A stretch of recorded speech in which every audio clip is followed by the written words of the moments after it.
Here is a brief history of Islam in 60 seconds. Islam is a monotheistic religion founded by Muhammad in the 7th century, that is 500 years after Christianity began in Mecca, Saudi Arabia. It began by the teachings of Muhammad on social justice and monotheism, which he claimed to have received revelation from Allah through Angel Gabriel. After facing persecution from the authorities of Mecca, he and his followers migrated to Medina in 622 Christian era, known as Hijra, which marked the beginning of Islamic calendar. In Medina, he established a community based on the teachings he has received, and his followers began to grow in number. He then gained popularity with the neighboring tribes and society. In 630 Christian era, he and his followers returned back to Mecca and reclaimed the city strongly. But unfortunately, 2 years after reclaiming the city of Mecca, Muhammad died and was succeeded by his close companion, who became the leader of the growing Islamic empire. Islam continued to grow and spread across Arabs and beyond through military conquest and trade. By the 8th century, Islam has spread to many European countries, Africa, and Asia. But there was a division that brought about the Sunni and Shia type of Islam. Today, Islam is the second largest religion in the world with about 1.8 million followers. Thank you and see you.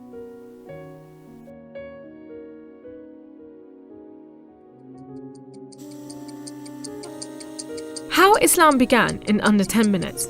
Not a problem. We've started. Okay, so travel back in time with me to a land far, far away and long, long ago.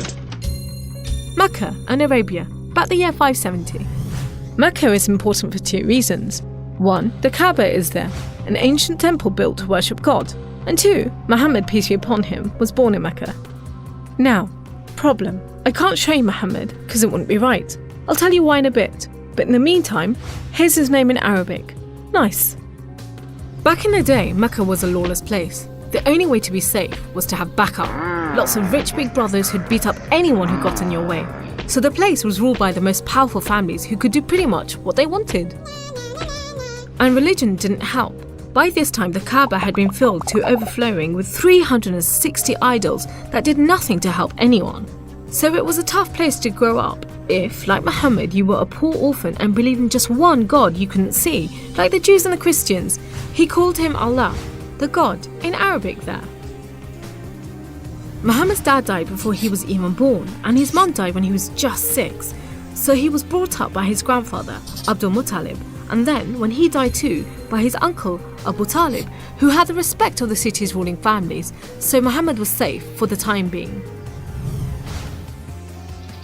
Muhammad started out as a shepherd and then became a businessman, travelling about buying and selling stuff for rich clients. When he did some work for a rich widow called Khadija, she was so impressed by his honesty and skill that they ended up getting married, and for a while it looked like Muhammad was going places. Well, he was, but not how you think.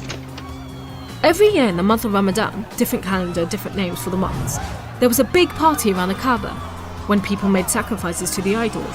Muhammad hated it, so he'd get out of town and sleep in a cave he'd found on top of a nearby mountain. One night, Muhammad's praying to Allah when wham! There's the angel Jibreel, you might say Gabriel, standing right in front of him. Read, says the angel, but Muhammad couldn't read. No schools, you see. Jibreel keeps on at him. 3 times he says, read. Then he grabs hold of Muhammad and wham! Again, it's like Muhammad's learnt the words off by heart. So he recites the message out loud. Read in the name of your Lord, who created man from a drop of blood. Read, for your Lord is most generous.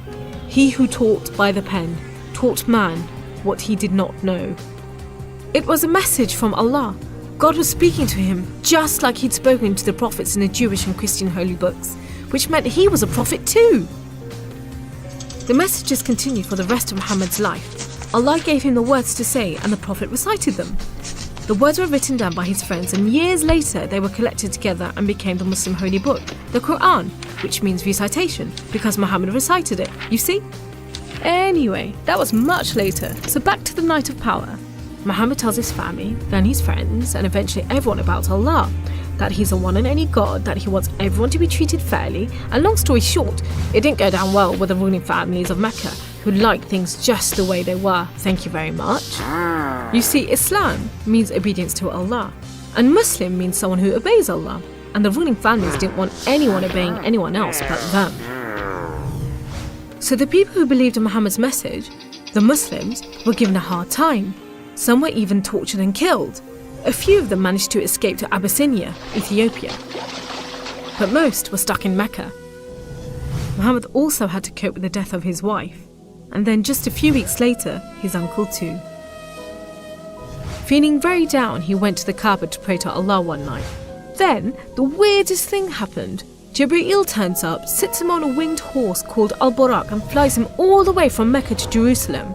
He prays with all the prophets who have ever lived. Then, he's taken up to the heavens to chat with some of the prophets, and then into paradise itself, where Allah tells Muhammad to pray 5 times a day and to stay strong. He's returned to Jerusalem and then flies back to the Kaaba in Mecca. We call it the night journey, and Muslims still argue whether it was a real experience or a vision, but whatever, it gave Muhammad a much needed boost, and just as well, because there were more tough times ahead. So, there was this other city called Yathrib.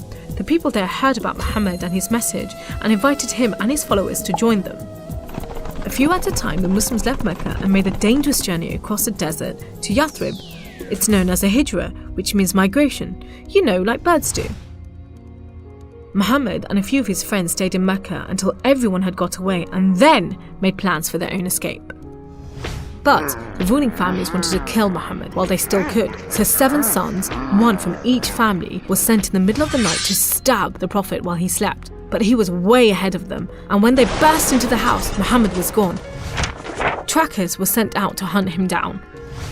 Muhammad and his best friend Abu Bakr took a roundabout route to try and shake off the pursuit, but the trackers were too good and slowly gained on them.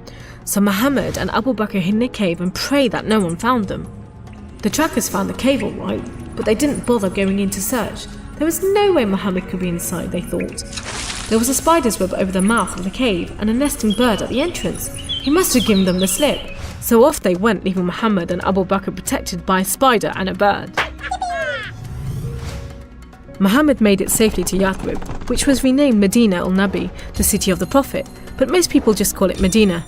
But Muhammad's worries weren't over yet. There were 3 big battles between the Muslims and the Meccans. First, the Battle of Badr, when Muhammad and just 313 men faced 1,000 Meccan soldiers.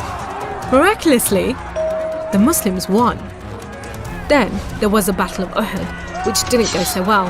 Some of Muhammad's men disobeyed his orders and ran off during the battle to raid the Meccans' camp, and so the Muslims were outmaneuvered. Then there was the Battle of the Trench. Medina was protected on 3 sides by mountains, so when the Meccan forces advanced in the city, the Muslims just dug a deep trench. The Meccans made camp, but the weather was terrible. Pouring rain put out their fires and howling winds blew down their tents. Eventually they gave up and went back to Mecca. It was all a bit embarrassing. They were losing the respect of the local tribes who were flocking to join the Muslims. So a peace treaty was signed at Hudaybiyah. But it wasn't long before the Meccans broke it. Muhammad decided that enough was enough. By now he had over 10,000 men, so he led them across the desert to Mecca. The ruling families realised they'd made a huge mistake, but it was too late. All they could do was surrender and hope that the Muslim army killed them quickly. But Muhammad said there should be no more fighting. He rode into Mecca and went straight to the Kaaba. He circled it 7 times anti-clockwise and smashed all the idols, rededicating the Kaaba to Allah. And that's why I'm not going to show you Muhammad.